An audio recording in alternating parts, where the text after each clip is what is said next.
that is when AEW kind of were convinced she can go, right? Because it's one thing to see somebody have a good match in an independent company, but you don't know how long, you don't know if they choreographed the match for months or weeks. You don't know. So to see her go and wrestle people in another country who speak a different language and then have great matches and then come back. What's up, Bengal fans? It's your host, Joey Karni. I want to thank you for clicking on this video. It was an amazing experience, and I can't wait for you to see the full interview.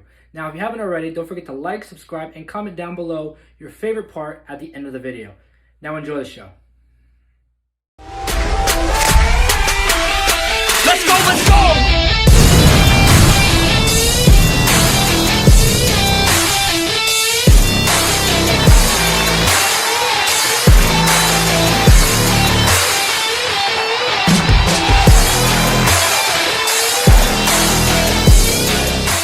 Ladies and gentlemen, welcome back to the Angle Podcast. I'm your host, Joey Karni, and with me today is a special dude, a guy that really brought me into professional wrestling in a different way than I've ever seen before. He is the lead producer. He is the booker for Warriors of Wrestling in New York. Ladies and gentlemen, SalveyB, how are you, sir? Doing great. That's a great introduction. Let me tell you, we got a spot for you right away. That's great. No, but thank you. I appreciate it. You know, I picked you up on Twitter. I think it's where I first saw you, listened to the podcast. I'm like, you know what, this guy's pretty good. And that's when I reached out. I was like, hey, do you want to come and hang out? So yeah, no, I'm glad to be here. I appreciate it. And, you know, because of you, I got to speak to, you know, a lot of the talent that you guys are breeding at home in your training facility. I got to talk to Melina. So a lot of opportunities came from you. So I really do appreciate you and, you know, the Warriors of Wrestling for allowing me to come in there. Yeah, absolutely, man. I mean, I'm one of those guys who, you know, I've been around for a while, about a decade. And to me, it's like, you got to help everybody. And I know what it's like to be trying to break in and just meet people. And so to me, like, I just think that, you know, you need to help the younger generation come into the business. And to me, that's key, man. We're having fun, right? This is what we do it because we love the business. We love wrestling. So if we love wrestling and other people are showing that same passion, give them a chance. And that's just kind of, you know, my mentality, at least. Of course. Now, there's a lot of interesting aspects to you and what you do. You said before, you've been a part of every aspect of professional wrestling, in the ring and outside of the ring. Before we go into what you've done overall, what has probably been the most interesting part that you've kind of participated in so far? That's a good question. Interesting, I would say, if you want to say like interesting to the point where it's like one of those things where it's like, ooh, like I never thought this. Like, What's the part really, like I should say, let me rephrase that. What's the part you've enjoyed the most? okay, enjoyed the most. I would say to date, I've enjoyed my current spot the most. As you know, producing the shows, you know, booking, working on storyline. To me, I love to watch it. But the thing I love more than anything, though, like the most interesting thing, is, you know, Joe and I kind of figure out what we want to do, and we talk to the talent, and I'm always like inviting them, tell me what you want to do. What do you want to do? Because I want them to be as invested into what we're doing as we are. This is independent, right? You're not, there's no contracts. We're all working our best to do our best to make a name for ourselves. And I want to be people's guide into what we do with Warriors. And at Warriors of Wrestling, I want to provide those opportunities. I want people to be invested. But the most interesting thing to me is watching what we come up with and then performing it.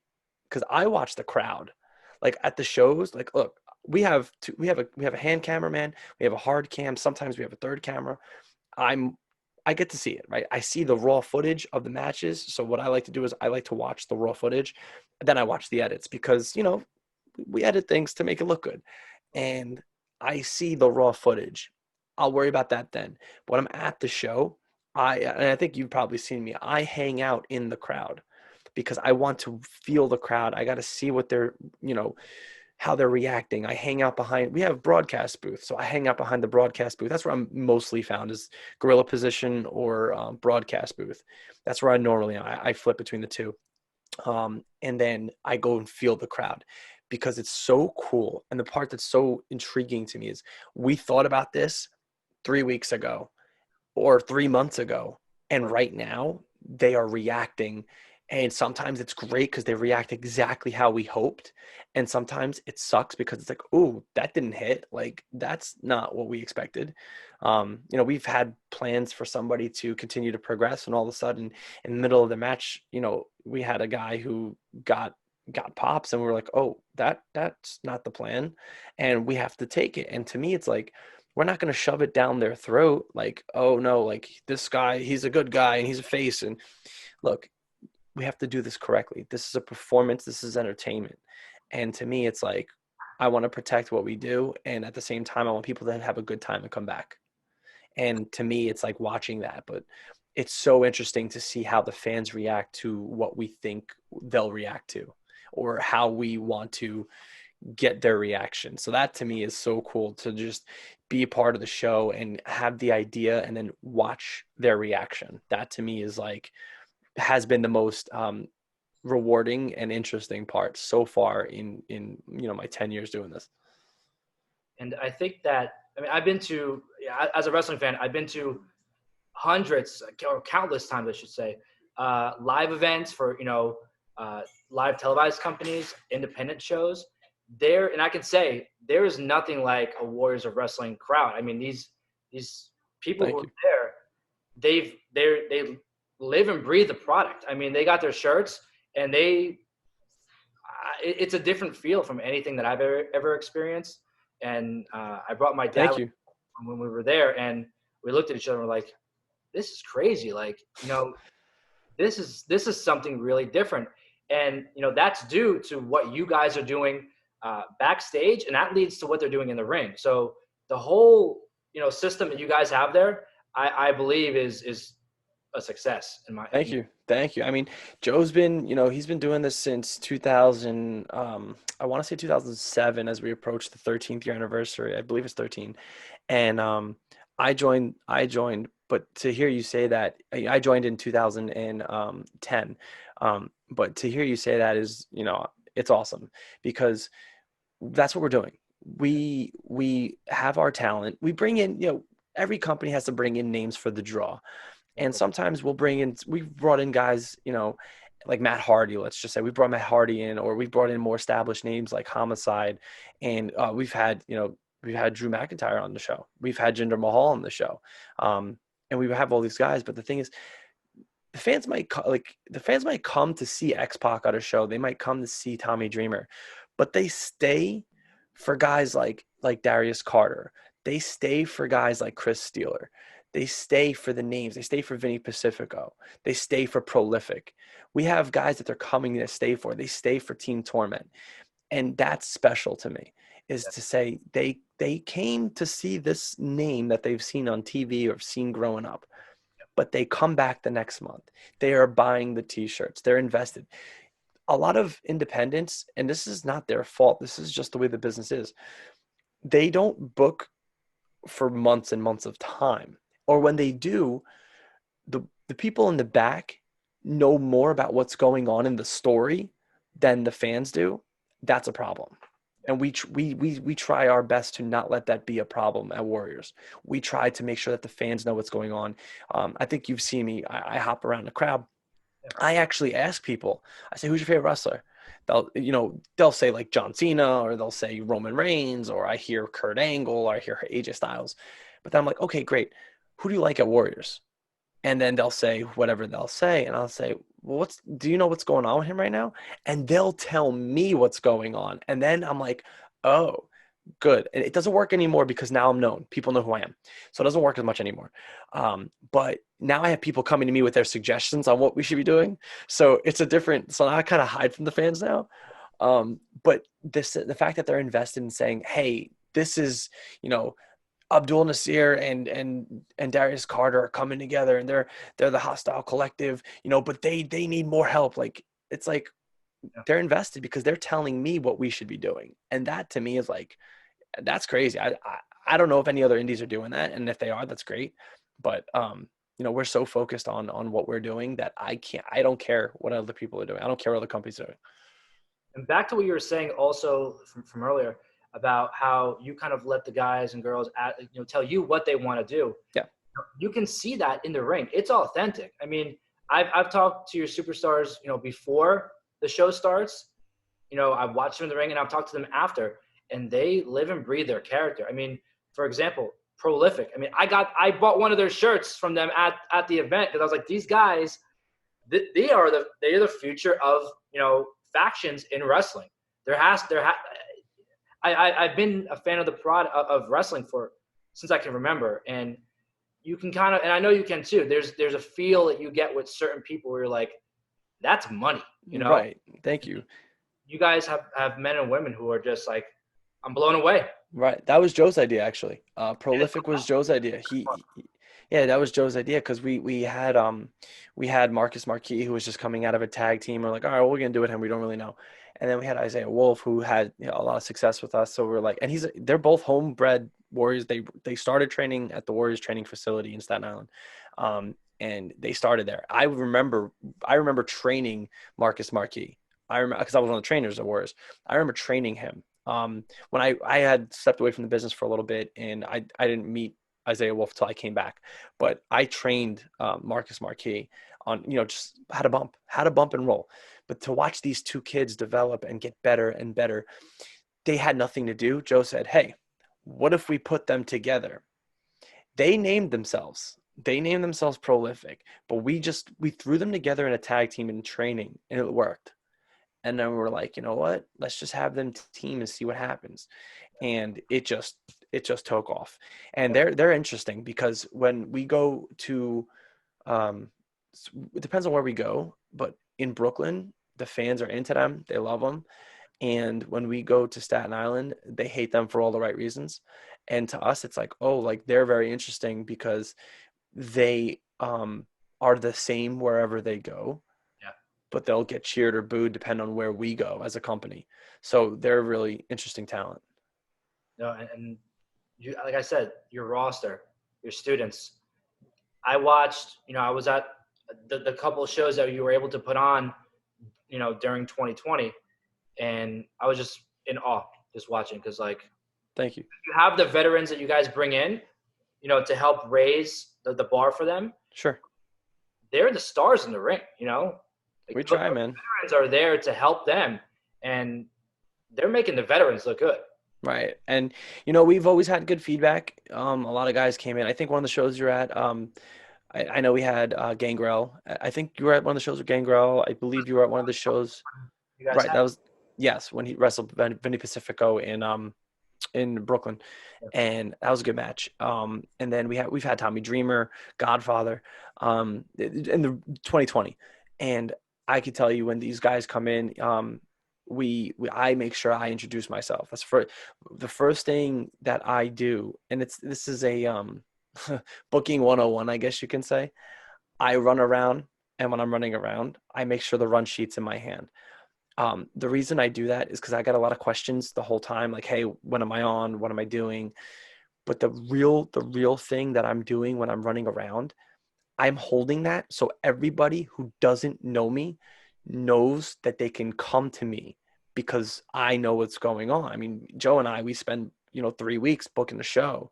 I mean, typically we're usually 2 shows ahead. So like this week, let's say like this week, we would be booking 2 shows from now because we know what's already happening in the 2 shows before that.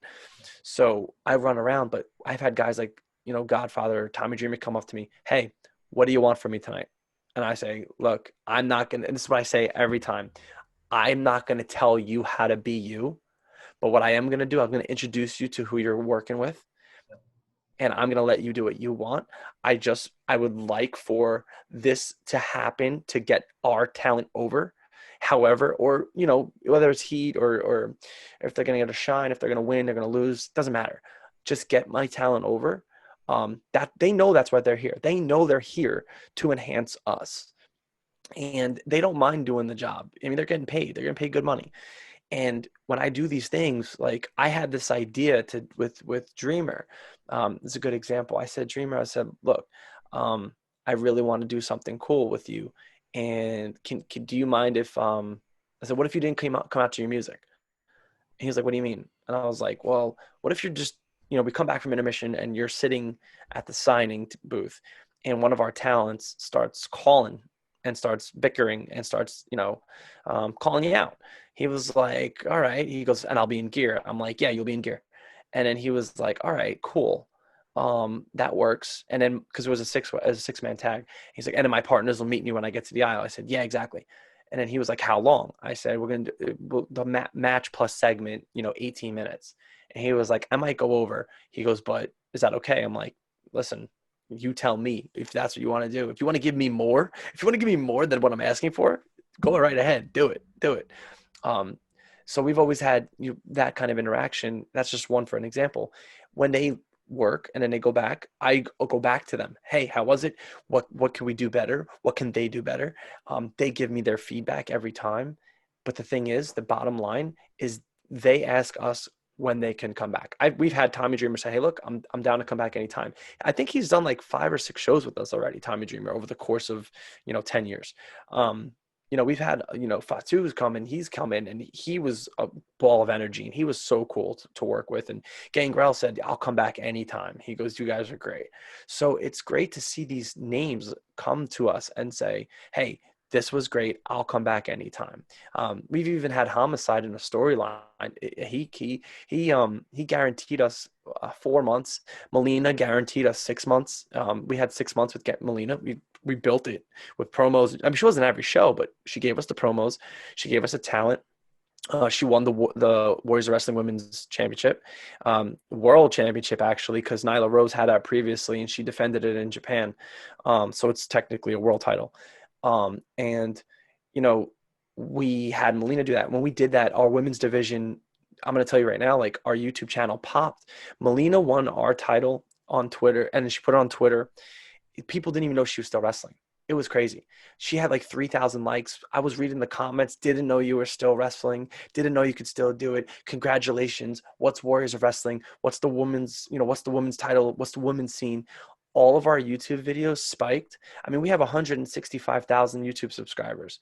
And I would say that Melina building us up probably attributed to probably a couple thousand, but overnight, like a lot of our intergender matches and our women's matches just spiked because people wanted to see what the scene was like here. And it was like she won the belt she won the championship on Saturday. By like Tuesday, our women's videos were just flying upwards. We couldn't figure out why. And then we thought about it. I was like, wait a minute, Twitter. And she tagged us, and we obviously have our website and our YouTube channel. So yeah, no, we try to make sure that we're building our talent, but we want all of the talent out there who are already established to have fun and want to come back. That's it. We just want them to come back. Fun fact, you're talking about the video of Melina winning, the Warriors of Wrestling Women's title. That's where I actually found out about the Warriors of Wrestling. I saw someone had retweeted that video of her in that match winning that title, and I was tweeting. I was commenting on it. I retweeted it, and then I looked at the Warriors of Wrestling stuff, and I think that's when we started following each other. And then you reached out to me. So I mean, it had an impact on me. Yeah. So I can only imagine, like you said, building those subscribers, building that following, just by bringing in Melina.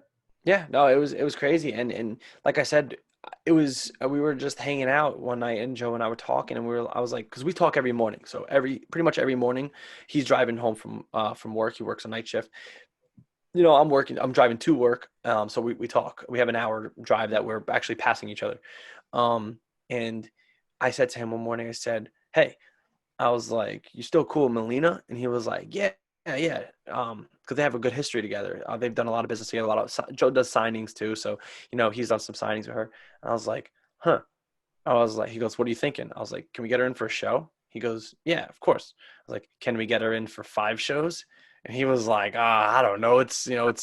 She's busy. And I'm like, see if she'll do 5 shows. I said, or see if she'll give me 5 months. 5 months, minimum 3 matches. And he was like, I don't think she's gonna say yes. I was like, yeah, but you don't know unless we ask. And we asked, and she was like, well, what is he thinking? So I had a call, or actually, we DM'd, and then she came to the show, and I sat her down, and we sat down and we spoke about what my idea was, and she was all about it.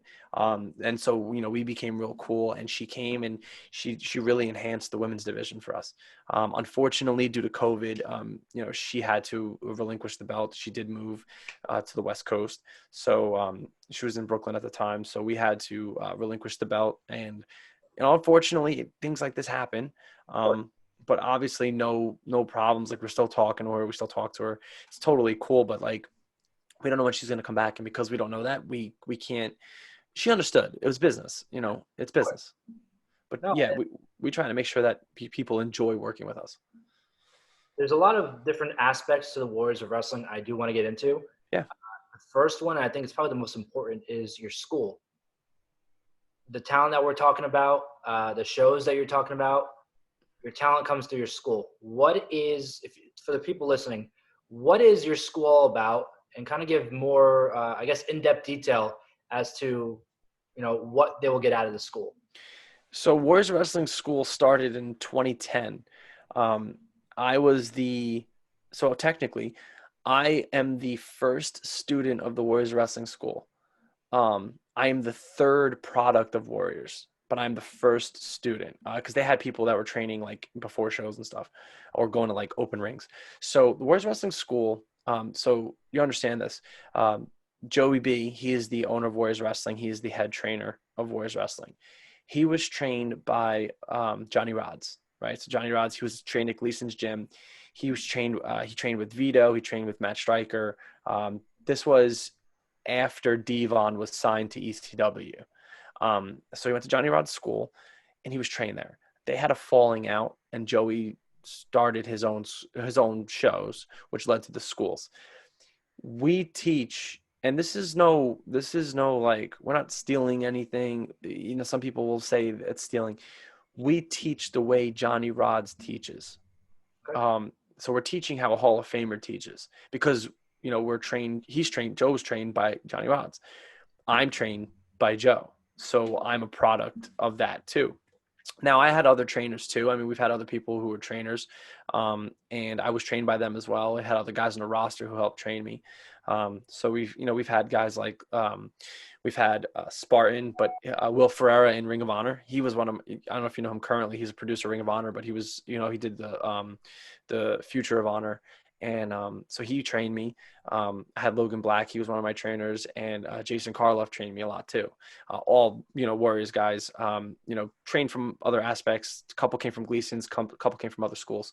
And what we teach is the way that you would be training for TV. When we train, here's a good example. Obviously, safety first. People are not, coming in and bumping on their first day, rolling on their second day, and ready to have a match. We have students who have been training for 3 months and still haven't even had a full match in training. We have guys who have been, 4 months and are on shows. And it's all about how you progress as an athlete. It's not easy, right? Everybody thinks they can be a wrestler. Everybody thinks it's fake. Listen, you can't fake a bump, right? You can bump and protect yourself. You can't fake a bump. You hit your head, you bite your tongue. When you're learning, of course, when you're learning, and even when you know what you're doing, you can still make a mistake. But we have a very hard training process. We do a lot of cardio. Training is usually 5:30, 6 o'clock is when it's pretty much gets it going, and they run it until it's over, until the place closes, right? So we're training out of the Fun Station, 3555 Victory Boulevard in Staten Island, New York, and we are training from 5:30, sometimes 6, depends on when the first trainer gets there. Students aren't allowed in the ring till trainer's there, and they train until it's closed, so about 10 o'clock, 9:30. First hour is typically cardio. Then we do skills drills. After that, we'll pick apart different things. So we'll do like a drill where it's like a selling drill, or we'll teach guys how to land properly when they're taking bumps, hitting the ropes, rolling, because bumping and rolling is everything. Like it's your protection. It's how you protect yourself. And then we have skills drills, holds drills, a lot of different drills, but like it's all about bumping and in doing things the right way so you don't get hurt. That's key. Like we don't want anybody to get hurt. Like we have an insurance policy, sure, but we don't want to have to use the insurance policy. Like that's crazy. We don't have to ever record an incident. So, over the 10 plus years that Warriors Wrestling School, it's going to be plus years that has been open. A lot of guys are trained and girls are trained well. They're trained very well. And the roster isn't just people from Warriors Wrestling. They're coming from all over. They're training from all over the place. But they do come to the school. And now they get to show us how they do things differently. Right. And then so on. We have a lot of seminars. So we'll have like a Molly Holly seminar. We've had a Dean Malenko seminar. And these guys are coming in and they're showing things, how to do things differently and how we didn't learn. Like Nick Dinsmore, Eugene, that was one of the best seminars I ever attended. He was all about making things believable and making sure that you know where it is, and when I say know where it is like know where you are, know where the fans are, know where what is going on, where you like. He was so great and we learned so much from him. And I've done a lot of seminars. I've done a Fit Finley seminar, which is really helpful, where he talks about making things look believable. That wasn't at Warriors, that was somewhere else, but I brought that to Warriors. I've trained in other, like after I left Warriors to try to really make this a career, I trained elsewhere. And what I learned from elsewhere, I brought back to Warriors. I said, hey, this is how this is done. And look, there's another way to do this. But like one of the things that's unique about Warriors is we teach how to do things so old school that like one of the things we have in our training facility is we have a big sign. It's like an 11x17 sign that says hard cam. And we want them to know to work for the hard cam. Like a lot of other schools will train you certain ways. We're training people like for TV. Do we have people ready for TV? No, we don't. It's the fact. I mean, maybe two people. And they've been in the business for like 5+ years. We maybe have two people. I can certainly say two for sure that I think if they got a proper shot in somewhere, they would probably get a development deal without a doubt. Maybe three, but definitely two. And these guys, one of them was started at Warriors. And it comes down to what people are getting, and you're getting your money's worth with Warriors. I mean, when you're a student at Warriors and you pay your monthly dues, you can come to train any night of the week as long as there's a trainer there. Like we've had classes. I mean, you can look at our Instagram page where we post a lot. Our Instagram page, we've had classes of 20. We've had classes of 6. We've had classes of 3. When I started, I was the only trainee. It was me and 3 trainers. I had that undivided attention at all times. And now, years later, I mean, there's more than 30, there's like 30 registered students at Warriors. That's crazy. Like this is like, but it takes time. It's 10 years, and now look where we are.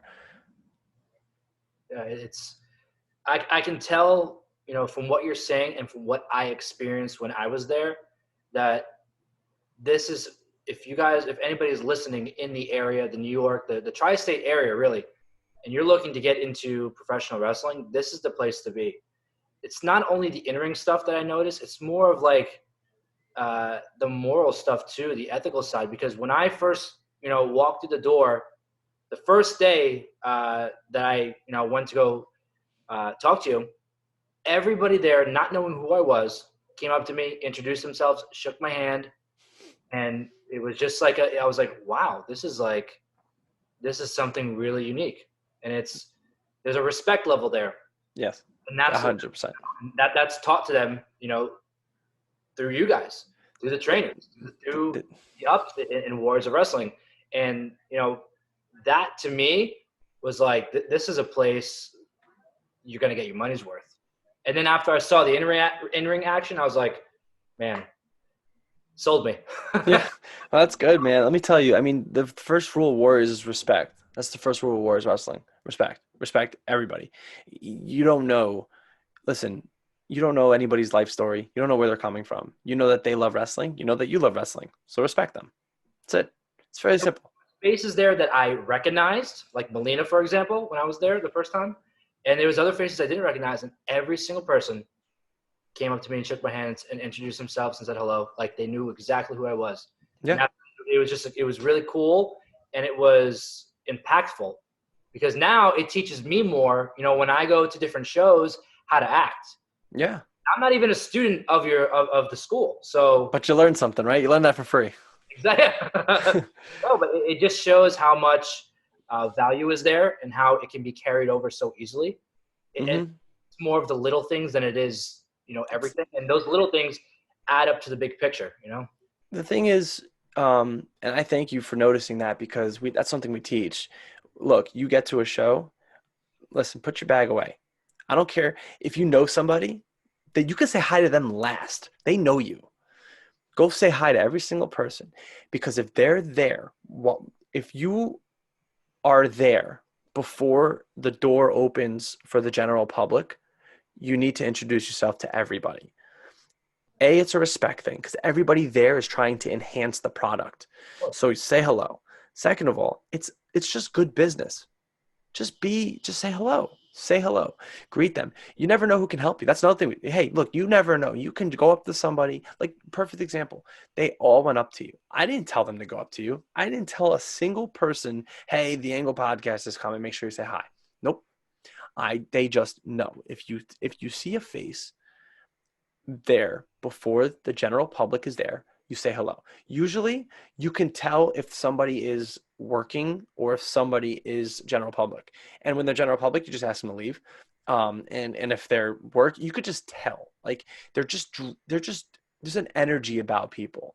And I said to somebody, I was like, they said, who's that? I was like, that's the Angle Podcast. Like, yeah. He goes, I knew that they were part of the show. I just didn't know how. So they just knew, like, they just can feel it. And it's weird. Like, I always say, like, it's so weird how you can feel energy coming off of people at a show. Like, you can tell the difference between somebody's working there and a fan very quickly. But I appreciate that you notice that, because it's just good business. And that's the problem. And Joe and I always say that's number one problem in wrestling. The number one problem in the wrestling business is that nobody treats it like a business. It's playtime. They're playing wrestler. And that annoys the shit out of me. Sorry. Okay. It annoys the shit out of me how people are just, they learned how to bump. They bought gear off of high spots, and all of a sudden they're a wrestler.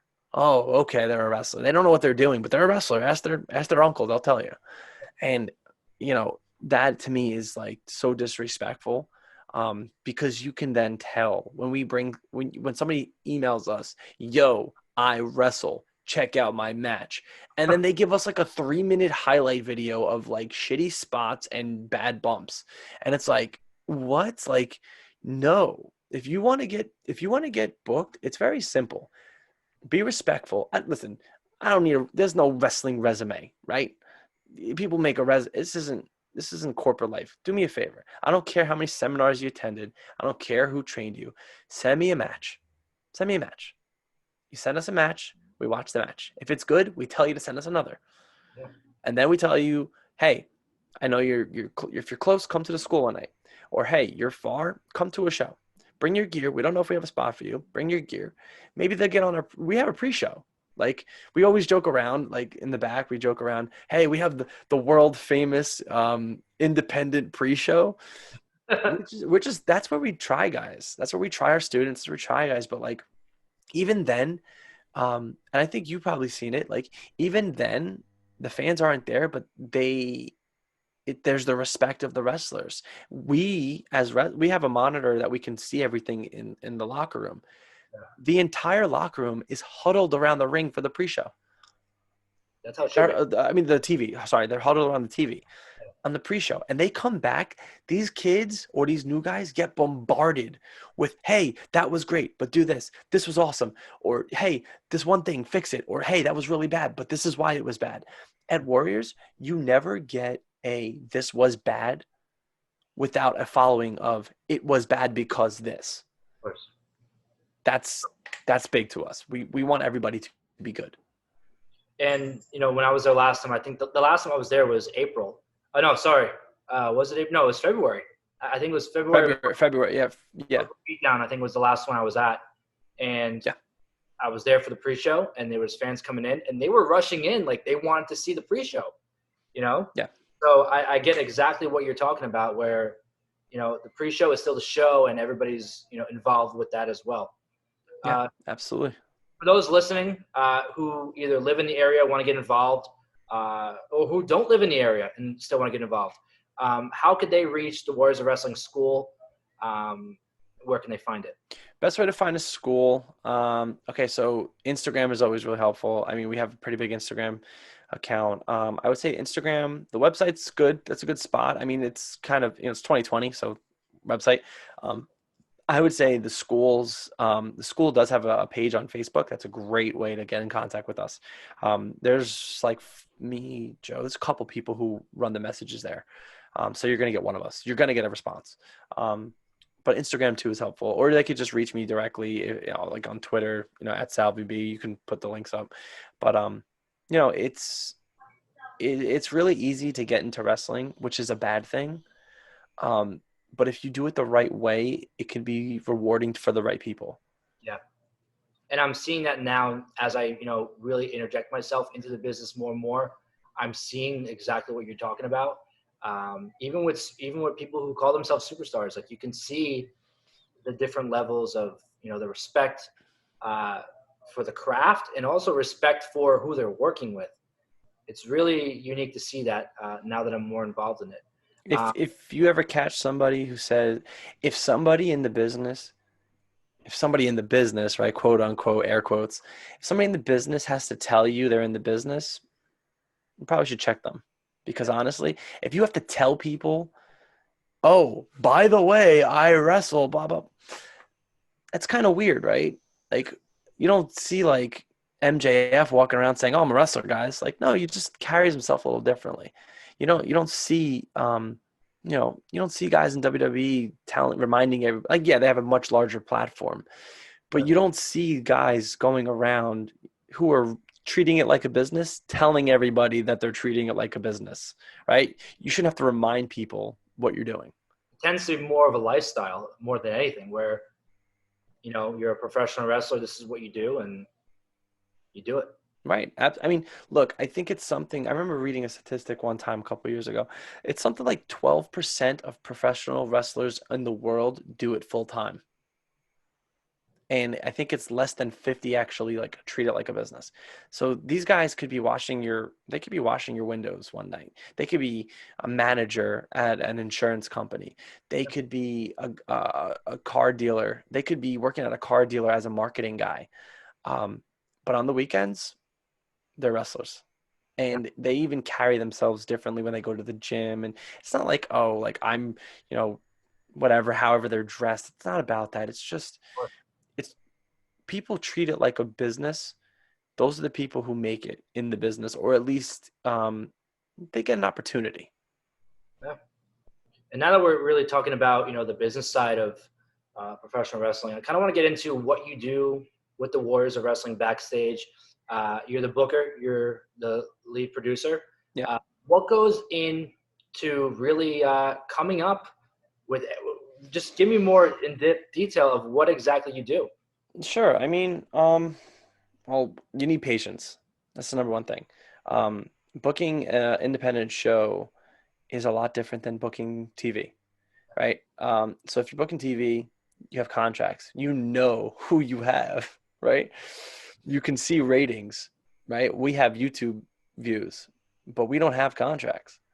So we have respect. We have a handshake. We have agreements. We pay everybody. If you're on a Warriors show, you got paid. That's the bottom line. Look, I don't know how many independents can say that, but you come to Warriors, you get paid. But you're also expected to perform. So we look around the roster and we say, what match, what match we want to see? What match makes sense? What makes sense? Why does it make sense? What do these two characters have? What kind of beef do these two characters have? What can they have that will draw people in? We don't just put on matches for fun to put on matches.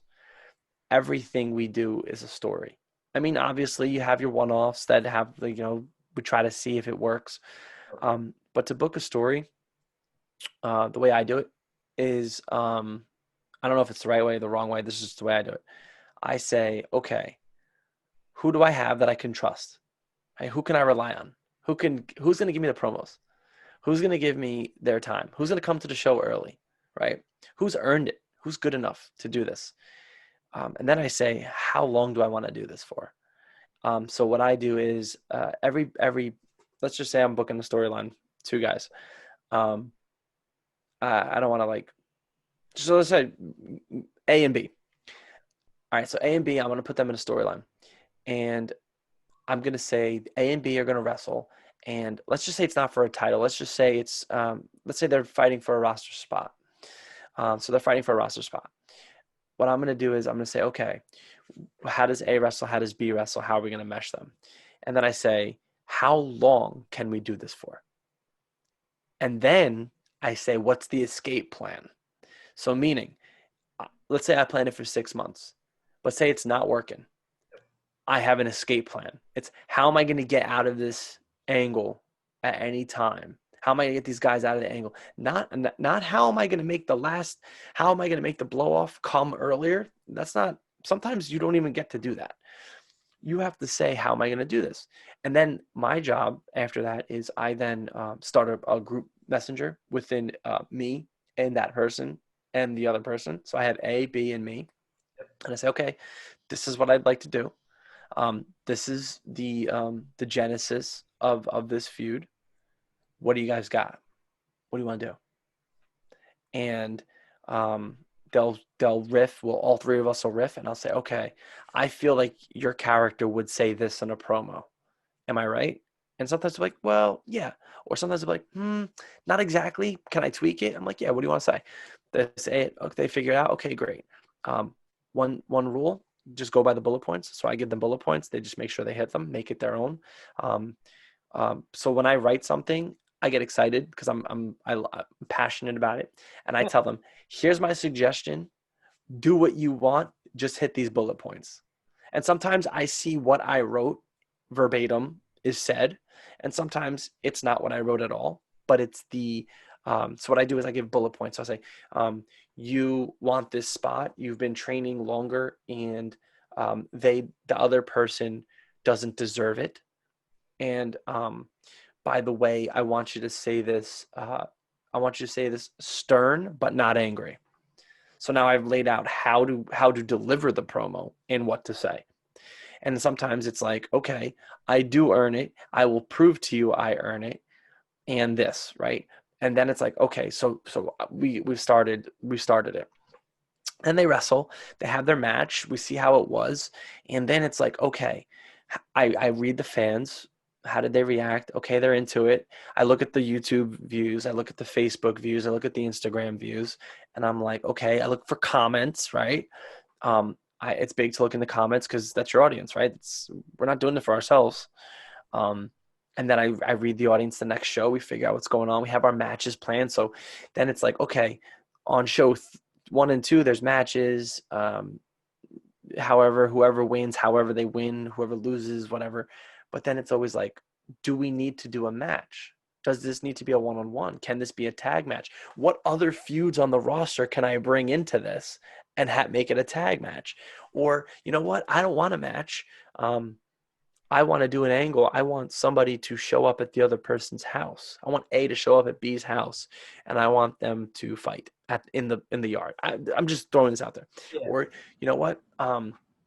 I want this person to attack this person in the locker room, and we'll set it up and we'll do it, or we won't. And it's a matter of breaking the mold of independent wrestling, because the mold is have a show, cut a promo in front of a wall. I'll just cut a promo like this in my room. Why am I in this room? What does my character have to do with this room? Who knows? And we don't want to do that. So sometimes we do it. You have to. You get what you get. But if we can do the more cinematic style filmography, do things a little different, we're going to do that. Cryptic messages, whether they're Instagram posts, whatever it is. But the thing is, we do vignettes, right? We like to do vignettes. The one thing that we hate is just making everything look like I always say, don't make it look like independent wrestling. I always say, don't make it look like the shit indies. And everybody knows what that means now. But we booked the angle all the way through, and hopefully we can get the payoff we want. And typically, you know, it depends on you can't just say, oh, the blow off is always got to be a cage match or a special stipulation or a ladder match. Like, you don't need to do that. Like, what if you book the whole show? What if you book the whole angle where the two guys or two girls, nobody ever beat each other and they never won, and there was always interference and there was always this and there was that. You know what? Why don't we just have a match where everybody's banned from ringside and just have a match? There must be a winner. This is no time limit. Must be a winner. Why not? Right? So it doesn't always have to be this big drawn out match. We've had feuds end. Actually, this was a really cool one. Totally breaking kayfabe, but who cares? It's entertainment. We've had angles where it was like, okay, we're gonna have Chris Steeler and Vinny Pacifico. They were in an angle for a long time. I inherited that angle when I came in, so we kept going with it. And then I said it was simple. I said, you know what? Why can't we just end it with an elimination? And they're like, what do you mean? So we had Ultimate Survival, which is our Royal Rumble. That's our summer event. And I said, well, what if Steeler just gets eliminated and that closes the feud? They're like, well, how are we going to pull it off? I said, everybody else is down. Get them two up. Little back and forth. Big win. Clothesline over the top. Steelers out. Goodbye. Feud's over. This is just an example, but like, feud's over. And everybody was like, huh, that works, right? Because what's the difference? You blow off, somebody has to win. Who says it has to be a pin? And it also leaves it open for later on. If you want to ever continue it, you have something to go back to. Exactly. And refer to. So it makes sense. Exactly. And so to me, it's like, who do we have? Who do we have? What are they capable of? What are they going to deliver? And can we trust them? Awesome. There is one unique part that I've picked up on in the show. It's actually one of my favorite parts of the entire show. All the shows that I've been to already with the Warriors of Wrestling, the No Limits Championship. It's interesting. Could you explain to everybody listening or watching what exactly the No Limits Championship is, and how that kind of came into fruition? So the No Limits title, some will say it's the secondary title. As the person who's helping run the shows, it is its own division. It's not the secondary title. It's not like the Intercontinental title, right? The No Limits division is a brainchild of Joey B trying to give a spot to guys who can wrestle faster, more high flying, maybe more hardcore. Yeah. The No Limits title was never truly, it was just kind of like, people would call it like the cruiserweight hardcore division, right? When I came in, I said, we need to change that. We need to, it's not clear. It was the secondary title because it wasn't clear. The only thing that was clear was weapons were allowed, right? So I said to him, why not just call it the hardcore title? And, well, it's not the hardcore, it's the No Limits. I said, well, it makes it No Limits. And I've always said that. What makes it No Limits? So when I came in, I was like, all right, we're gonna define what the No Limits title is. And not only that, but we're gonna have in our company No Limits rules. So it doesn't always have to just be with the No Limits title. So to clearly define, so our current No Limits champion is Dexter. He beat Tyree for the championship. By the way, I saw that whole tournament, and that was probably the most invested I think I ever was in any. Awesome. The number one contender tournament. Yeah. That was awesome. Thank you. The number one contender tournament took a lot because that's a lot of coordination because it's a tournament. It's getting guys to agree to do things. It's hard. It's not easy because you have guys wrestling multiple matches in a night and we have to protect them. And we have to say, hey, are you okay? Are you good? Do you need anything? Right? Because we don't want anybody getting hurt. So that was a big tournament for us. And that drew a lot. We had a lot of people in those shows. So Dexter won the number one contendership and he won the belt. So the No Limits, what makes it special? So the No Limits rules are, in a No Limits rules match, there is no countouts. There are no rope breaks. The ropes can be used as leverage. There must be a winner. So, what we do with it is it's really interesting because fans at first were like, we had to state the rules before the show, not before the show, before the match. I'm sorry. So, anything goes. There are no countouts. There are no rope breaks. Their ropes can be used for leverage. There Yeah. must be a winner. So I, one of the just hearing you say it now, like it gets you like, oh, you don't know what's gonna happen. It's right. I mean, we've had guys who we've had matches that end in a chokeout using the ropes. Passed out, but you know what? He lost. So Chris Banks is a former No Limits champion. He has won the belt with the ropes. It was a schoolboy with the rope, his feet on the ropes, yeah, totally legal in a no limits. There must be a winner. That's kind of, explaining like anything goes, right? We're seeing these weapons. And really we're allowing guys to do anything. There's no 1, 2, 3, 4, 5 count in the corner. There's no 5 counts. It is unique. And to me, it is not the secondary title. It is its own thing. But it allows people who wrestle for it to be as creative as they want. no, There of are no limitations. That's why it's called No Limits. There are no limitations. course. No, and I've seen that the matches that I've saw live and the matches that I watched on YouTube too, because you guys are not running shows right now. But do you guys do have Correct. matches going on? We don't have shows right now. We have a lot of matches in our archives that we never produced, that we never published. Student matches, because guys will bring their gear for training, so we'll have those matches. But we're doing our best to make sure that we're meeting all the guidelines with Corona. But I can say that we are having matches fully in training. They're training matches, but the guys are wearing gear, and if they're good, they make it to the show. But we do build them with story, right? So we do have it with story. It's not just random guys. One of the so Frat Boy Farva, who's a student of Warriors Wrestling, probably had the best match of his career against Darius Carter. He had a heavyweight championship title match, and it was by far the best match Farva has ever had. I mean, Darius Carter's aces. He is the I know that. So let me clear the air. I don't know how many people listen to your show. Darius Carter is one of the best unsigned wrestlers in the world. I can attest to that. I totally agree. Thank you. He is our heavyweight champion. He is a 2-time heavyweight champion. He is the best unsigned wrestler in the world. He's had his round of heat in the past. He was part of the Crusade for Change with Beyond Wrestling. He has had his opportunities. The thing is with Carter, he is one of my closest friends in wrestling, and I can tell you this much: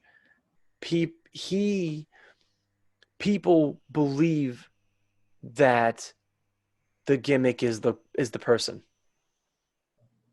and that is their problem. Like I've heard people say like, "Oh, Ric Flair believed his gimmick too much," and I say, "No, you believed his gimmick too much." And people have said, "Oh, well, listen, he might think that he is this star, but he is this star. You are putting it on him." So when you hear about any heat about Darius Carter, I've been in the ring with Darius Carter. He's not stiff. People say he's stiff. He's not stiff. He's snug, but he's not stiff. He doesn't try to hurt anybody. He never tries to hurt anybody. He is the first to admit he has a problem. He is the first to admit he did something wrong. He is the first to apologize if he hurt somebody. He does not run away from confrontation. He has respect for the business. And to clear the air on him, he is one of the best unsigned wrestlers in the world, and he is one of the nicest people in professional wrestling that you'll meet. But one of the things that he he has always done for Warriors has been there, and he showed up to wrestle Frat Boy Farva. He didn't look at it as, oh, I'm wrestling somebody who is in the business for about 3 years. I'm wrestling a student. He didn't look at it like that. He looked at it like, I have a challenge. My challenge is to defend my championship. And he put on one hell of a match. It's a shame it has only 1,000 views right now, because we have Darius Carter has over 21 million views on one video from Warriors Wrestling. He is approaching 50 million views himself on Warriors Wrestling pages. And he goes out there and he wrestles this kid who's been doing this 3-4 years and puts on a fantastic match. He wrestled Dexter when he won the championship for the second time. Another product of Warriors Wrestling School. Had a fantastic match. He goes against Killer Cross, or what's WWE calling him right now? Karrion Kross. Karrion Kross. He wrestled Karrion Kross.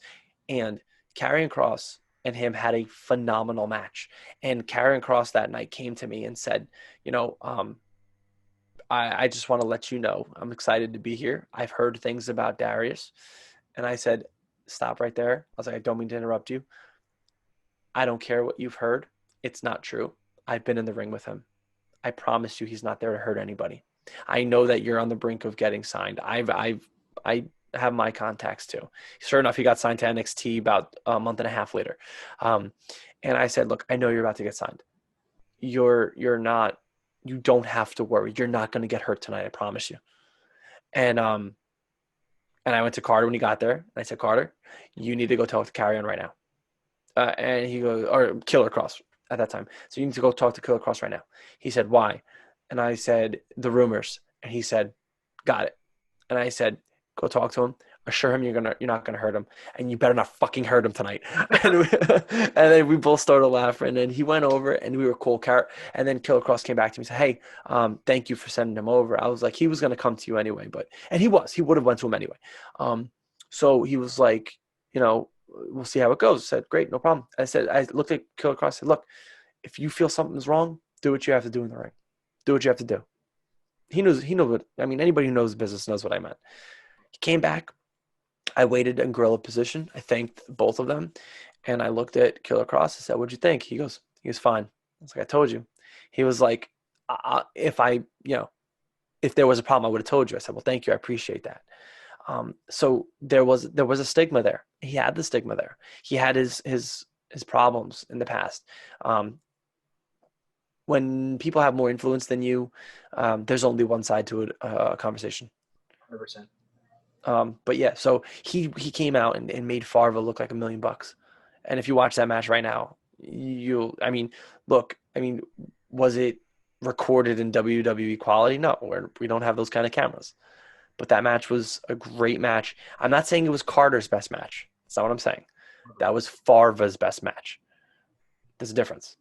But yeah, he just shows up. And I forgot your initial question, but it had to do with, our shows that we had. And we're still doing title defenses. And they're not shows. They're just matches right now, right? We can't do shows. I wish we could. I would love to. I miss the fans. And going back to, I'm going to jump around here a little bit. Yeah, go ahead, jump. Curious. I've spoken to him behind the camera. I've spoken to him on Twitter while he's in character, and he's a great guy. He's a nice guy. He's a great guy. And he's a good champion. He's a great champion. Thank you. I was just going to correct you and say he's a great champion. Yeah, he's a great champion. And this is not his first run with the title, obviously. And he was on a very exclusive list this year. So yeah, the 500. BWI 500. He was on PWI. He was on a couple lists. But you know what? The only thing it was funny because the PWI is interesting, and he was on it this year, which is great because he's earned it. And the one thing I noticed, the guys that were around him, and this is PWI, and look, I have great respect for what I'm about to say. I have great respect for Low Key. I think he's one of the best wrestlers to ever do it. I think he's phenomenal. That said, I laughed because Darius Carter was one above Low Key. Yeah, And I was like, you know what, that was interesting to me because again, low key is phenomenal at what he does. He's one of the best to do it the way he does it. And to see Darius one above him, that was awesome for me because you can get lost in that list, right? yeah, So I think being near somebody who has been such a staple in wrestling is helpful to a guy like Darius. of course. Any idea of when you guys are gonna start running shows or get back into the groove of things? Right now, so the New York State Athletic Commission, that's our commission. That's we pay our dues. Like, oh, that's not. We're a legit company. Yeah, Like, I'm gonna put that out there. You can run a wrestling show in a lot of states. You cannot run a wrestling show in New York without a license. That is a requirement of we are considered athletes. We have to pay for an ambulance to be, I mean, you've seen it. We have to pay for an ambulance. We have to pay for EMTs. We have to pay for a doctor. We have a company doctor. He's a legitimate, real doctor at our shows. The New York State Athletic Commission comes to our shows. I talk to them the second they get there. Hello, how are you? This is what we're doing tonight. First question they always ask, are there weapons? I have to give them I have to give them a copy of our run sheet. All I do, it's not the run sheet that the boys in the back have. It's the run sheet that just says what to look out for. Oh, there's going to be a tease of a weapon. It won't be used. This is a weapon that will be used. And then the first thing they do is who is in these matches? Let me see their wrist tape because they want to make sure that nobody is bleeding.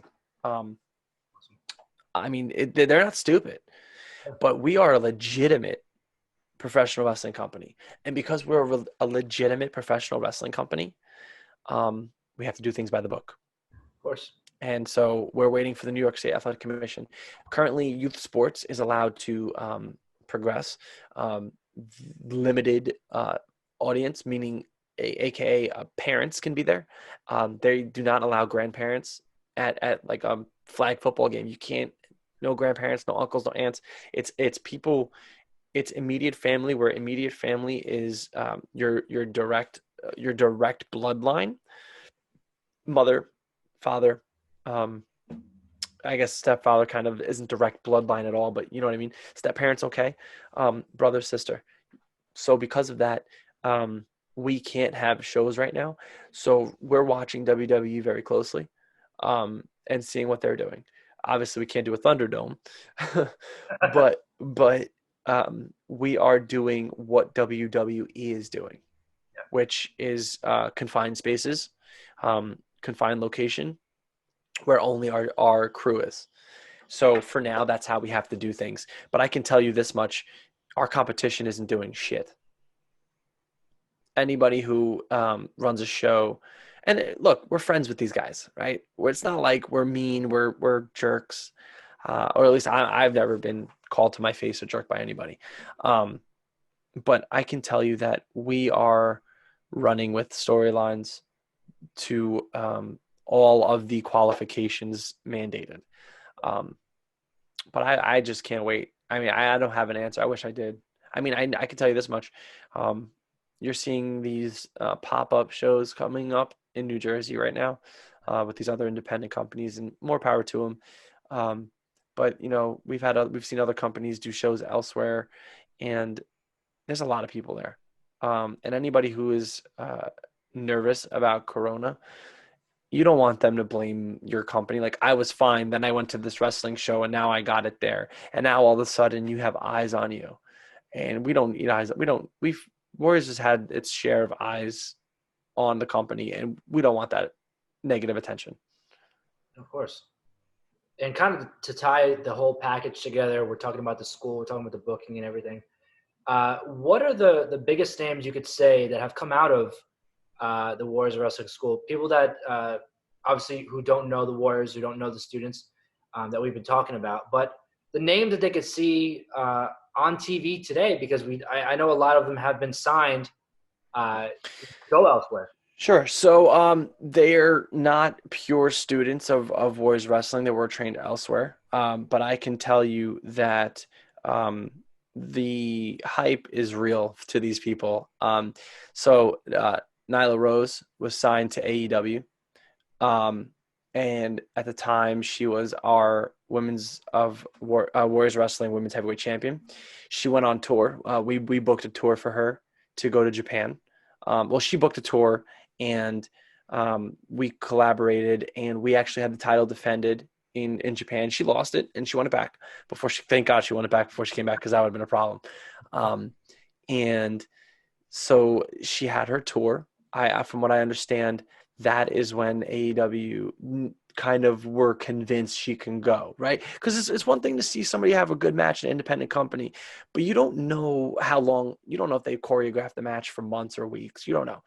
So to see her go and wrestle people in another country who speak a different language, and then have great matches, and then come back. So she was signed to AEW.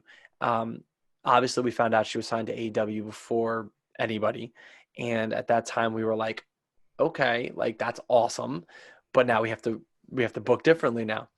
Um, Sunny Kiss, Sunny Kiss was our Warriors of Wrestling heavyweight champion. Well, Sunny Kiss got signed while he was still our champion.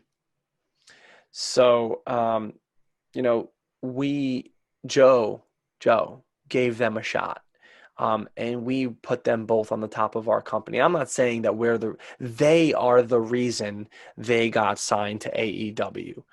We just helped wherever we could. Yep. And we did whatever we could do. And the two of them are phenomenal. And it's kind of sad how it took so long for Sunny Kiss to finally get the TV.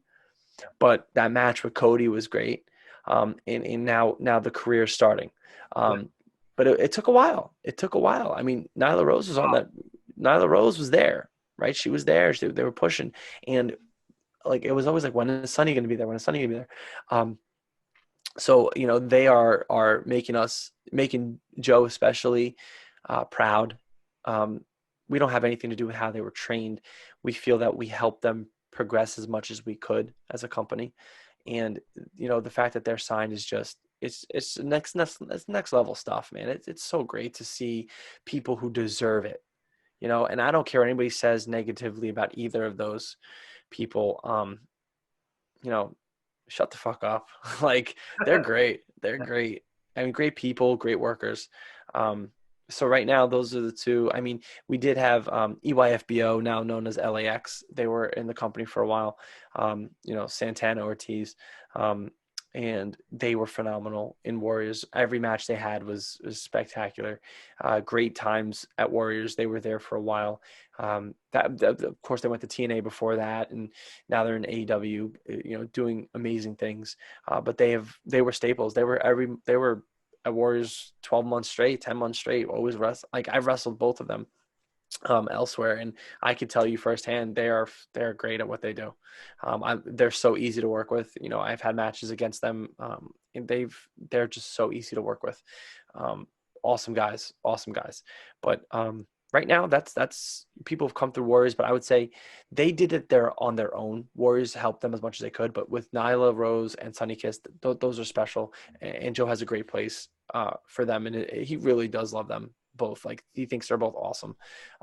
Nothing but great things to say about either of them. And, you know, right now we're hoping to make more contacts wherever we could. We do have guys who have had NXT tryouts. I have to keep that under wraps. We've had guys with NXT tryouts, which was awesome. You know, Will Ferrara, who's one of the people who started this company, works for Ring of Honor now. He's a producer at Ring of Honor. He was there wrestling there. So people know him. People know who he is. Vinny Pacifico. I trained Vinny Pacifico how to bump and how to roll. He broke my finger his fourth day. No, he broke my finger his fourth day of training. He was being silly, and I was trying to show him. No, it wasn't his fourth day. It was fourth week. Sorry, I said day. It was his fourth week of training. He was getting his bumps. So I started, you know, I was teaching him a couple things, and I went to do a simple lockup with him. And for whatever reason on this earth, he kicked me right. He was going for my stomach, but he kicked me right in my in my ring finger, and broke it. It was this one. It was sideways. And to this day, it still pops when I pull it. And but he got he's doing awesome too. He had his chance at Ring of Honor. He was there for a little bit. Will helped him, and that goes to show you how warriors help each other. He went there. He did his thing in Future of Honor. He built a lot of hype behind himself. He gets booked a lot of places. He was full-time wrestler at one point. Due to Corona, he can't really pull it off full-time right now. But he's doing great. He had an Evolve match, which was a really good match he had. So he's making his contacts, and he's a very good guy too. He's a really close friend of mine. But it's cool to see him. He's 22 years old, right? I remember when he came in and he was 16. His parents, it's fun. He's gonna get mad. His parents would come to training and watch him train. His mother would yell at him when he wasn't listening to us. It was hysterical. His dad is his biggest fan. His dad goes to all his shows he can go to, comes to watch him comes to watch him train. Like he's watching his kid at Little League. And he is so proud, his dad. And currently, actually, Vinny won the King of New York tournament. He is the #1 contender of the Warriors Wrestling Heavyweight Championship.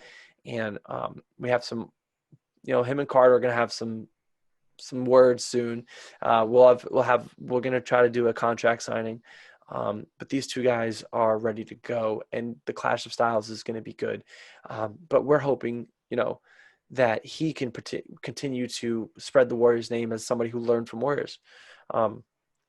We're just trying our best, and whether they started at Warriors or they're at Warriors, I think the message to anybody out there is, if you are serious about professional wrestling, you want to further your career and make this your business. We might not be able to guarantee anything, except you will be treated like a professional, because we treat it like a business. And when there is opportunity to get extra work for people, we will try. I can't say we will, but we will try to get them any extra opportunity we can. Awesome, man. I was going to say if there was any last words you had, but I think you just put the nail off it, man. There you go. There you go. No, this was fun, man. And let me just tell you, I love the Angle podcast. I think it's great. I was thinking about it the other day. I was like, it's like, we got to get him Kurt Angle. Like Kurt Angle has to come on this show. I don't know how we make that happen. I was thinking I have a couple guys who I know who set up signings, and I wonder if they have his number in their phones. How cool would that be, right? Like Kurt Angle on the Angle podcast. Like, that makes sense. I talked to Chris Van Vliet, actually. I did an interview with him, and he said that's the one you got to get. Like, you got to get. I mean, at this point, it's the inevitable, but we'll get there. I think it's got to happen. It's just it's the only way it happens. So yeah, I mean, and obviously in the future, I'd love to see if we can get some guys from our roster onto your show. Like, I don't expect this to, this is going to become the Warriors Wrestling podcast, no means. But at any point, if you ever need a guest or last second cancellation, just let me know. I mean, these guys are hungry. These kids are hungry. They'll obviously attack this from a wrestling standpoint, where I kind of took it from behind the scenes today. But yeah, anything that we can do to help you guys. I mean, you guys are putting on a phenomenal show, and I just enjoy it. I appreciate that, man. No, it's actually, I put out a few weeks ago that I want to kind of change. And I talked to you about it before we started recording. I kind of want to change or re-strategize in a sense. And I've had interviews already with the Hurricane, like I said, Van Vliet. Yep. These are people that everybody knows, and people want to hear from the up and coming. They want to hear from the future, and that's, to me, that's the Warriors of Wrestling. So it just fits exactly what I want to do and what you guys have to offer. So I'm excited, for the future. After this whole pandemic thing, we can kind of get under control. Yeah, you and me both. Experiencing it up close and personal. But I do really appreciate you not only coming on, but also providing me with the opportunity of seeing something, in me in the show, inviting me to your house and really kind of, Yeah, absolutely. it's been a really great experience, and to come on is even better. So Yeah, we gotta have you. We gotta have you come out to the school one day. We'll give you a free pass. We'll show you how to do a couple things so you can really feel it and talk about it. You know what I mean?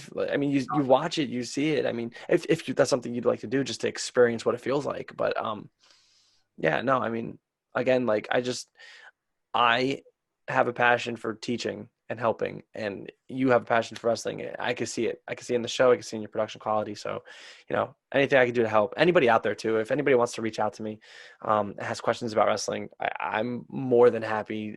Twitter is probably the best way to reach out to me. It's at SalveyB, SalveyB on Twitter. The best way to reach out to me. I'm all for helping people if I could. awesome, man. Again, I appreciate you coming on. And for everybody listening, you can check out the Warriors of Wrestling at thewarriorswrestling.com. You can check them out on YouTube. Subscribe. That count, man, that subscriber count keeps growing and growing. Yeah, let me tell you, we hit 100,000 in November. We're currently at 167,000. We had 5,000 subscribers over the weekend. It's crazy. I don't know what it is. I mean, we're just, we know we're not perfect. We know we could do better thumbnails. We know we can do better descriptions. But right now, like, we're not trying to shift the mold of how we do things yet. We're growing on Instagram, and we're on Instagram. We're on Twitter, Wow Pro Wrestling. Check us out. Say hi. Well, we're always there. I mean, we got to do a better job on Twitter. We know we do. But Instagram, we're up on, and definitely YouTube. I mean, and I don't know what it is, but we're just getting lucky a lot of the time. I that's what I say. I mean, last year we were the 16th most viewed wrestling YouTube channel in the world. There's a lot out there, so I mean that yeah, for sure. Yeah, we're just trying our best. That's it. That's the answer. We're just trying our best. Awesome, man.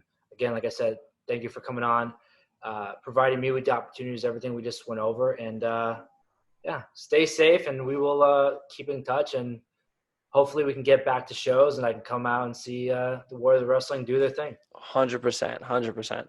Thank you. I appreciate the time again. Thank you. Thanks, man. Let's go, let's go!